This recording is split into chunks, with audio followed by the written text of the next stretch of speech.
everyone, my name is Olivia and welcome to the Uber Cordero Show for this week. If you have not yet subscribed, please hit the subscribe button so that you can be notified when we drop the latest video. Hey Uber. Hi, Olivia. How you doing? Good. So these past few weeks, you've been talking about the external factors which have shaped the African continent, particularly on development and economic growth. You've talked about issues ranging from slavery, imperialism, to European colonial rule, and to last week's topic of the Chinese engagement in Africa. The common constant with all of these is the fact that these are external factors affecting Africa. Yet we know that Africa's challenges are also internal. And so for this week, I would really love for us to talk about some internal factors such as ethnicity and tribalism. And so to start us off, could you please define what ethnicity is and tribalism is? And if you could, give us examples, to better understand these terms. Yeah, I'd love to do that, Olivia. Now, let me start with the ethnicity. So what is an ethnicity? Mm-hmm. It's a community of people who have the conviction that they have a common identity and a common faith based on origins, kinship ties, tradition, mm-hmm. cultural uniqueness, a shared history, possibly a shared language. Africa is ethnically diverse mm-hmm. and heterogeneous than the rest of the world. There are many languages, many clans, many religions. But the degree to which a country is considered depends on how one defines an ethnic group, which mm-hmm. varies from one country to another. Mm-hmm. Now, for example, in Europe, mm-hmm. Germans are the most predominant ethnic group. Mm-hmm. And many people can be German ethnic group members, mm-hmm. but not really German nationalities. So there is disambiguation between ethnicity and nationality here. Mm-hmm. In Africa, for example, an ethnic group I tend to be bigger. Mm-hmm. You could say like the Kikuyu community, 7 million people, mm-hmm. Igbo almost 20, Yoruba over 30 million people. Right. Now this differs with what we call a tribe. Mm-hmm. A tribe is a group of people who share an ancestry or are a close-knit group. Okay. You can think about people really who can trace their lineage to one great-grandfather or grandmother. Okay. Yeah. So who gets to define what ethnicity is? Well, society constructs what they define as ethnic group.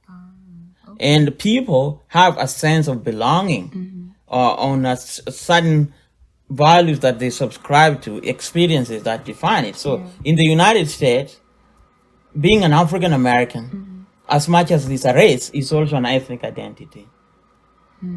Socially constructed. It's socially constructed. Okay, and so why does the word tribe have such a negative connotation, when describing identity and ethnicity in Africa?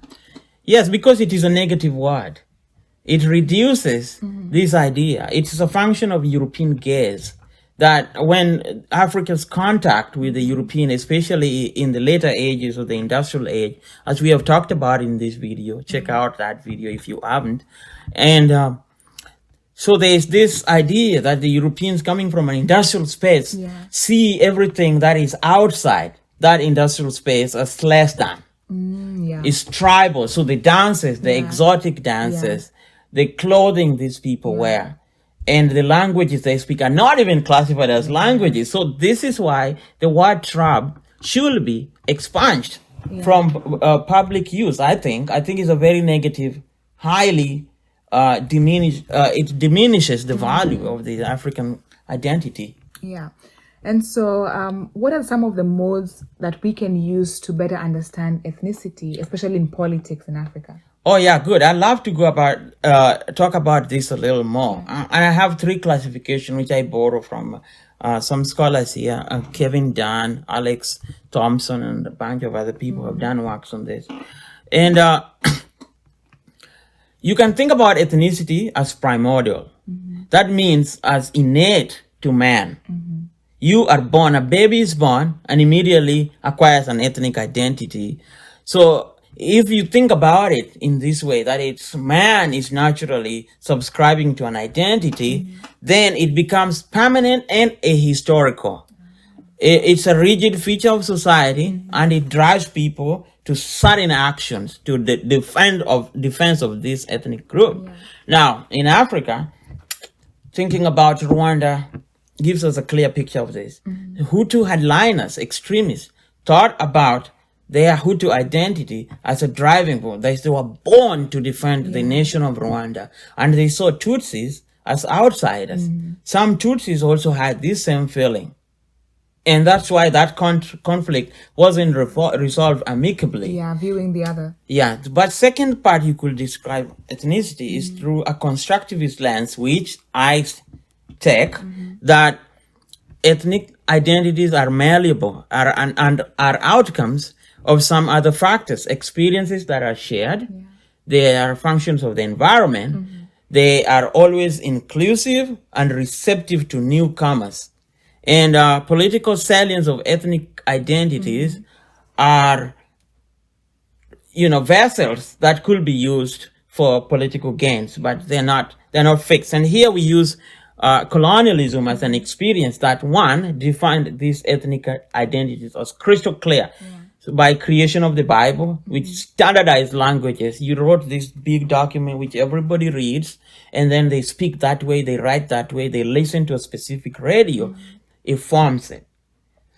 A good example here is the Igbo, who lived differently in different setups, but after colonization, this Igbo consciousness became a big part of their identity. It was created. Some ethnic identities never existed. In East Africa, you talk about the Luya, about 12 or 9 different ethnic groups that do not share a language, but they identify as one. And lastly, is what is most relevant to this discussion we're having. It's called the instrumental power of ethnic identities.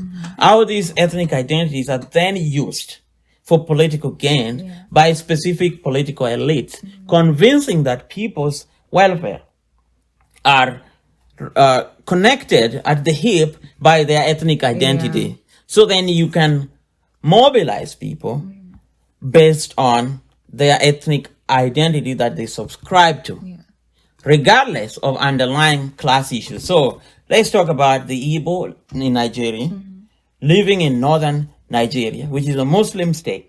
But he is inclined to vote for a politician who speaks an Igbo language, living in the south, where his interests are not merging. You understand? He's a little dumb, right? That's crazy.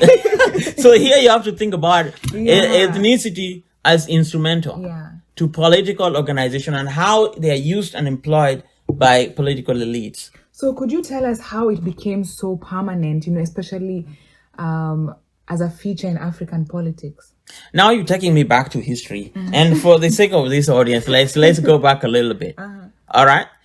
People lived in societies that were sometimes state-like, like the Buganda or Banyarwanda or the Ethiopian, and other people just live their lives doing whatever. They are no conscious that collectively, like for me, I am from a Luo or a Kikuyu or a Igbo or a Yoruba or a Fante, whatever. It didn't matter. But European coming to colonize the African continent wanted to organize Africa as they organized their countries. So in Europe, countries tend to be synonymous with the ethnicity that live there. So England for the English, the Netherlands for the Dutch, Belgium for the French and the Flemish, Dutch-speaking, Flemish speaking people, Russia for the Russians. Of course, this is a gross generalization because there's a lot of nuances. But generally speaking, that's the case. They wanted to impart this sort of thinking in Africa. So they created this national identity. But they did something which went counter. Arbitrary drawing of lines, forcing people who had no understanding with one another to live in a confined space, which then they could create a nation state. They hope to indoctrinate them to think as they have for many years. So setting up this conflict that will pervade the continent of Africa in the frequent years. Not just that people are If you're primordial, you're going to think that, oh, because you are different with somebody, you're going to fight them. Yeah. But you increase opportunities for this happen. You understand what I mean? So Yeah. still talking on that, could you please explain like about the patronage and the neo-patrimonialism? Oh yeah, that's a good question you have asked, because it's connected to our discussion. To be patrimonial system is an old society, that's pre-capitalist society, where a chief owns certain resources like land, and these resources he gives them to members of his community. Now, if you at the end of this, for planters of the planting season, you give some gifts to the chief as a thank you, as an expression of gratitude. That is called a patrimonial society. Power is personalized. It is controlled by specific people, tend to be men in East Africa, sometimes women in West Africa. Now, in the post-colonial state, a new system is introduced called a bureaucratic system, which is value-free, which institutions running outside of the personal. But the colonial experience does not really eradicate this old way of seeing the life. So personalized men with ideas influenced, for many generations, impart this too. You come to what is called a neo-patrimonial system, where the elites, the political elites, see the state as their own property, and they reward people who are close to them, who they consider ethnic affiliates or friends or things like that. Here now, ethnicity comes from just an expression of identity to a resource that can be used for some people to advance in life. So would you say that this was impacted by colonialism? Definitely, these ethnic identities existed, but to be used in this capitalist sense for money and cash flow is an experience of colonialism. So there's this term that I've heard as nations as imagined identities. Could that's Benedict Anderson. He wrote a book. He said like nations are an imagined identity, that these identities are constructed and created. That you whip people and make them think certain way. Now, if you in America, you think about freedom, and opportunities and these wonderful ideas of democracy as defining features of the United States. In Tanzania, you think about Ujamaa. And in South Africa, you think about Rainbow Nation. These one-liners that tend to encapsulate everybody, including them. But some countries don't have that because it's very contentious, because they have this problem of, not an homogeneous society that has so many people in it. How do you define? How do you find a one-liner that describes the country?